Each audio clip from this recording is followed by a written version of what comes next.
आज हम इस टॉपिक में सुप्रीम कोर्ट और हाई कोर्ट को में अंतर हम डिस्कस करेंगे। दोनों में क्या अंतर हो सकती है। दोनों के अंतर में सबसे पहले हम डिस्कस करेंगे सुप्रीम कोर्ट का।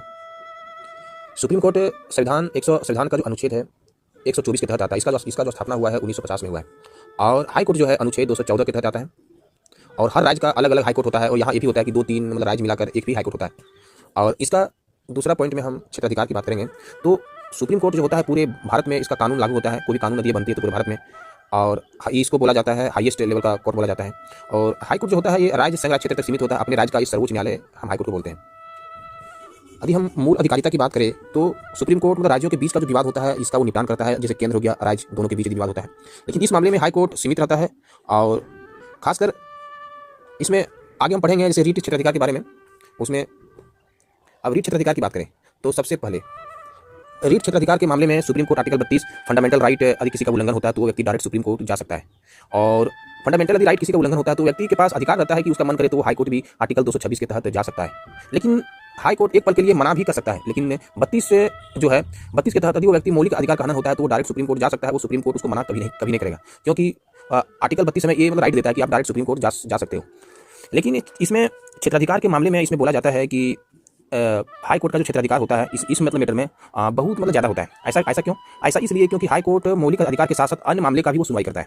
लेकिन सुप्रीम कोर्ट में क्या होता है कि यदि आपका मौलिक अधिकार हनन हुआ तभी आप सुप्रीम कोर्ट जा सकते हैं। अन्य मामले वो में आप नहीं जा सकते हैं। यदि अन्य मतलब मामला है तो आप हाई कोर्ट में जा सकते हैं। इसलिए बोला जाता है इसका जो क्षेत्राधिकार हाई कोर्ट का बहुत मतलब ज़्यादा है। लेकिन यदि आप क्षेत्रीय की बात करें तो क्षेत्रीय मामले में सुप्रीम कोर्ट उच्चतम लेवल का है।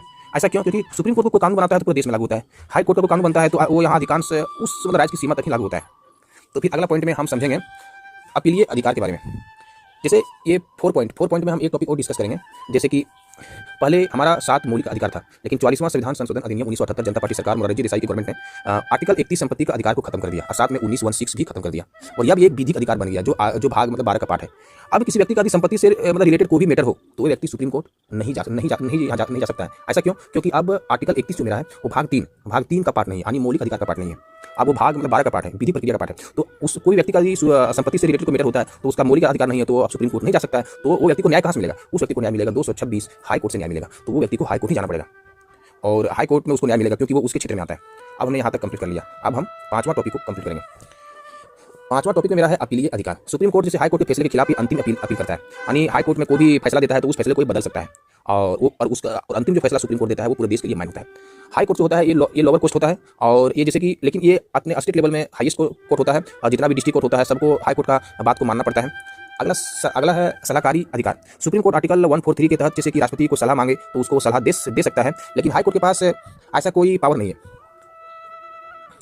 अगला न्यायाधीश की नियुक्ति की यदि बात करें तो यहाँ पे सोचने वाली बात यह है कि सुप्रीम कोर्ट और हाई कोर्ट में यदि हम तुलना कर रहे हैं तो सबसे पहले सुप्रीम कोर्ट का जो न्यायाधीश का जो नियुक्ति होता है वो राष्ट्रपति के द्वारा होता है, सीजेआई प्लस कॉलेजियम प्रणाली के द्वारा होता है। लेकिन हाई कोर्ट का भी जो न्यायाधीश नियुक्त होता है वहाँ भी राष्ट्रपति के द्वारा होता है। लेकिन इसमें क्या होगा, राज्यपाल प्लस चीफ मतलब जस्टिस जो वहाँ का है मुख्य न्यायाधीश उसके माध्यम से होगा। अब हम 8वां पॉइंट को डिस्कस करेंगे, न्यायाधीश की संख्या। सुप्रीम कोर्ट में सीजेआई और अन्य न्यायाधीश जो है संख्या जो है इसका संख्या कौन तय करता है? तो संसद तय करता है। संसद आप समझ गए होंगे, संसद लोकसभा, राज्यसभा और यहाँ राष्ट्रपति से मिलकर बनता है। और हाई कोर्ट जो है वो राज्य के अनुसार अलग अलग होता है। तो यदि सवाल पूछे कि सुप्रीम कोर्ट का न्यायाधीशों की संख्या कौन तय करता है तो संसद तय करती है। और यदि पूछे हर हाई कोर्ट में न्यायाधीशों की संख्या सेम होता है तो नहीं, हर राज्य में अलग अलग होता है जरूरत के अनुसार से। स्थान की बात करें तो प्रेजेंट में हमारा सुप्रीम कोर्ट नई दिल्ली है और हाई कोर्ट में बात करें तो हर राज्य में अपना अलग अलग है। और दोनों की यदि शक्ति की बात करें तो सुप्रीम कोर्ट देश का सबसे बड़ा न्यायालय माना जाता है और हाई कोर्ट जो होता है वो भी राज्य का सबसे बड़ा न्यायालय होता है। इस प्रकार से हमने इस टॉपिक को डिटेल से हमने डिस्कस किया। हमारा विश्वास है कि आपको समझ में आया होगा।